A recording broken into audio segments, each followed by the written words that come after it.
Bon, alors, nous allons entamer la troisième partie de ce cours, après avoir vu ce qui était la partie géodynamique interne et formation des bassins. On a vu la partie remplissage des bassins, genèse des particules, transport des particules, euh, et puis les différents environnements de dépôt et quel type de roches sédimentaires se déposent dans ces environnements. On a été jusqu'à la notion de faciès sédimentaire et d'association de faciès. Et on a commencé à introduire dans le cours précédent la notion de paysage sédimentaire. Et je vous ai dit que la stratigraphie, c'était ce qui s'intéressait à l'évolution au cours du temps des différents paysages sédimentaires. Sur cette slide-là, on a donc les définitions de sédimentologie et stratigraphie. En haut, ici, ce que vous avez, c'est ce qu'on peut appeler un paysage sédimentaire. Et reconstituer ces paysages sédimentaires, c'est l'objet de la sédimentologie. Et pour les reconstituer, on utilise ce qu'on appelle les modèles de faciès, définis à la fin du dernier cours. Quand on passe à la stratigraphie, on s'intéresse à l'évolution au cours du temps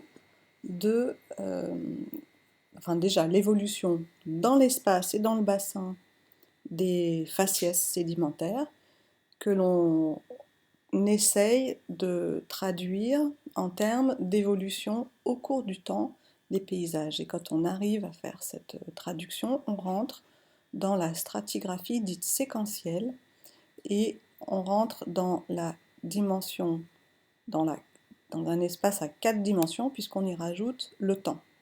Le temps n'est pas présent dans la stratigraphie, où on a juste un empilement de couches dont on définit et on étudie la géométrie, et le temps apparaît dans la stratigraphie séquentielle. Et ce que font les stratigraphes, c'est qu'ils convertissent l'échelle, dans ces représentations, ils convertissent l'échelle des Y en échelle de temps. Donc on reste dans des représentations 3D, mais qui contiennent en elles l'information 3D. Donc le cours que je vais vous présenter aujourd'hui est centré sur la stratigraphie. La stratigraphie en termes de géométrie des dépôts et la stratigraphie en termes d'agencement au cours du temps. Tout ce qui concerne la reconstitution des paysages passés, c'est l'objet des deux cours précédents. Donc ici, on rentre donc dans la définition des séquences de dépôt. Ce que vous avez, c'est une représentation schématique d'un bassin sédimentaire et de son remplissage au cours du temps, enfin, son remplissage dans l'espace, enfin, avec la profondeur, avec dans la pellicule de surface le paysage, c'est ce qu'on appelle le paysage sédimentaire actuel, traduit en termes d'environnement de dépôt. Vous voyez que si on prend ce dernier exemple, là, on a ici la partie littorale, qui est en jaune, avec les épanchements de type turbiditique. Ici, le large inférieur. Ah non, je vous dis n'importe quoi. Donc là, on est encore sur la plateforme. Le talus est là, donc les épanchements turbiditiques seront dans cette zone-là. Ici, on a probablement une barrière récifale. Et donc là, on a des cours d'eau, tout simplement, qui apportent leur charge de sédiments. Si on s'enfonce dans la pile sédimentaire, on voit que les choses changent. À cet endroit où on avait beaucoup de carbonate, par exemple, on en a de moins en moins, on est plus dans le jaune et de vert. Ici, par exemple, on a beaucoup plus de jaune et de vert bien stable, et puis presque plus rien, et puis ça revient, et puis de nouveau on n'en a pas.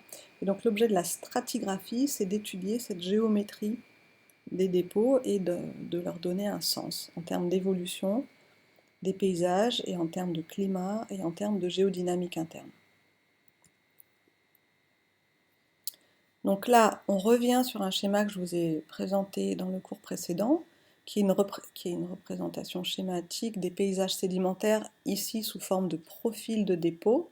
Vous reconnaissez ceux qu'on a déjà vus sur le schéma beaucoup plus simple, avec le piémont, la plaine alluviale, la plaine côtière, l'avant-côte, le littoral est ici, l'arche supérieure, l'arche inférieure. Sur ce schéma, ce que vous voyez comme information qui n'est pas présente sur le schéma en noir et blanc et qui est intéressante, c'est la limite des vagues permanentes, qu'on peut appeler aussi vagues de beau temps. Et vous voyez que cette limite, c'est elle qui définit la transition vers des roches sédimentaires où on aura une alternance de choses qui sont représentées ici en jaune et bleu, c'est-à-dire en système d'alternance de systèmes pélagiques et de systèmes plus faciès type littoraux.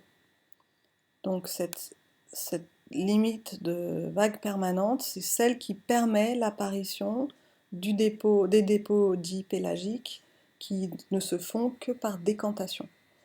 On ne peut décanter que quand on est en dessous du niveau où l'eau est agitée. La deuxième limite importante, c'est celle-ci, c'est la limite des vagues de tempête.